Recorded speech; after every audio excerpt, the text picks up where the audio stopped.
कृष्णाय वासुदेवाय हरये परमात्मने प्रणतः क्लेशनाशाय गोविंदाय नमो नमः।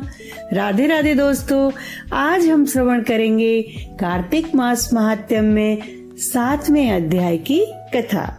नारद जी ने कहा, हे राजन, कार्तिक मास में व्रत करने वालों के नियमों को मैं विस्तार पूर्वक बताता हूँ, उसे आप सुनिए। व्रती को सब प्रकार के आमिष, मांस, उड़द, राई, खटाई तथा नशीली वस्तुओं को त्याग कर देना चाहिए।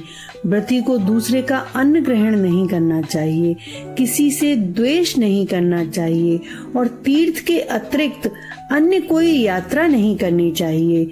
देवता, वेद, ब्राह्मण, गाय, व्रती, नारी, राजा तथा गुरुजनों की निंदा भी नहीं करनी चाहिए। व्रती को दाल, तिल, पकवान व दान किया हुआ भोजन ग्रहण नहीं करना चाहिए। किसी की चुगली या निंदा भी नहीं करनी चाहिए। किसी भी जीव का मांस नहीं खाना चाहिए। पान, कत्था, चूना, नींबू, मसूर, बासी तथा झूठे अन्न का प्रयोग भी नहीं करना चाहिए। गाय, बकरी तथा भैंस के अतिरिक्त अन्य किसी पशु का दूध नहीं पीना चाहिए। कांसे के पात्र में रखा हुआ पंचगव्य, बहुत छोटे घड़े का पानी तथा केवल अपने लिए ही पका हुआ अन्न का प्रयोग करना चाहिए। कार्तिक माह का व्रत करने वाले मनुष्य को सदैव ब्रह्मचर्य का पालन करना चाहिए। उसे धरती पर सोना चाहिए और दिन के चौथे पहर में केवल एक बार पत्तल पर भोजन करना चाहिए। व्रती कार्तिक माह में केवल नरक चतुर्दशी, जिसे छोटी दिवाली कहा जाता है, के दिन ही शरीर पर तेल लगा सकता है। कार्तिक मास में व्रत करने वाले मनुष्य को सिंघाड़ा, प्याज, मट्ठा, गाजर, तरबूज इन वस्तुओं का प्रयोग बिल्कुल नहीं करना चाहिए। रजस्वला, चांडाल, पापी, मलेच्छ, पतित, व्रतहीन, ब्राह्मण द्रोही और नास्तिकों से भी बातचीत नहीं करनी चाहिए।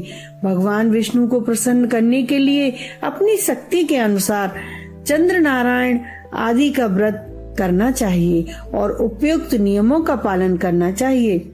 व्रती को प्रतिपदा को कुम्हड़ा, द्वितीय को कटहल, तृतीया को तरुणी स्त्री, चतुर्थी को मूली, पंचमी को बेल, षष्ठी को तरबूज, सप्तमी को आंवला, अष्टमी को नारियल, नवमी को मूली, दसवीं को लौकी, एकादशी को परवल, द्वादशी को बेर, त्रयोदशी को मट्ठा, चतुर्दशी को गाजर तथा पूर्णिमा को शाक का प्रयोग नहीं करना चाहिए। रविवार को आंवले का प्रयोग नहीं करना चाहिए। कार्तिक माह में व्रत करने वाला मनुष्य यदि इन शाकों में से किसी एक शाक का सेवन करना चाहे तो पहले ब्राह्मण को देकर ग्रहण करे।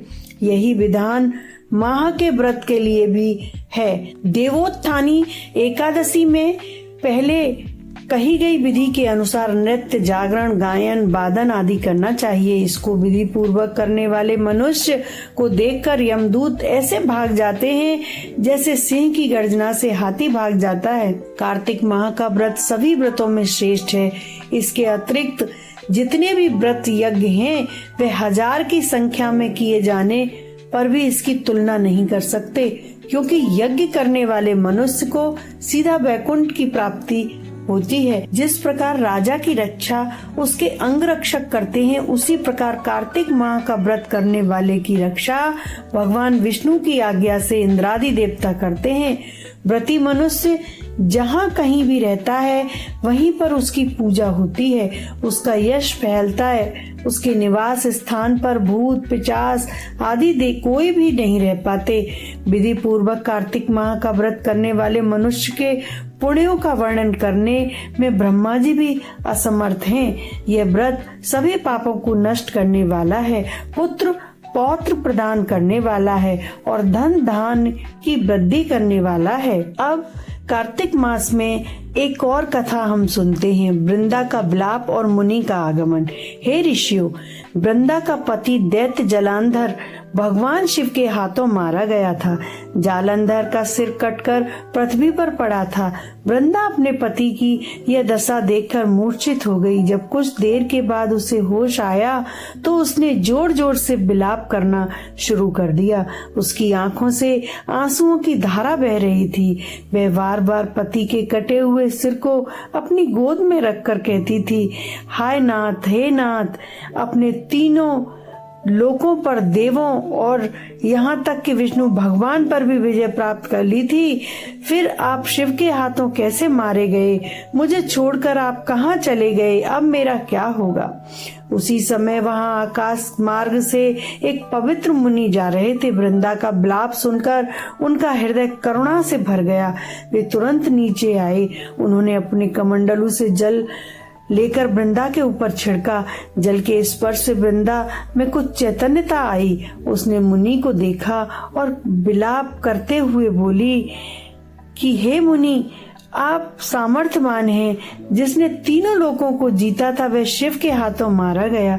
आप किसी प्रकार से मेरे पति को फिर से जीवित कर दीजिए, नहीं तो मैं अपने प्राणों को त्याग कर दूंगी। तब मुनि ने वृंदा को समझाया कि जालंधर का बल उसके सत्य और तप के कारण समाप्त हो चुका था। उन्होंने बताया कि किस प्रकार भगवान शिव को विष्णु के तेज और ऋषियों के तप का सहयोग मिला, तब कहीं जाकर जालंधर का वध संभव हो सका। अतः मैं सुदर्शन चक्र के प्रहार से जालंधर का सिर धड़ से अलग हुआ। तब जालंधर का महान तेज भगवान शिव में समा गया और पवित्रता वृंदा का तेज माँ पार्वती में विलीन हो गया।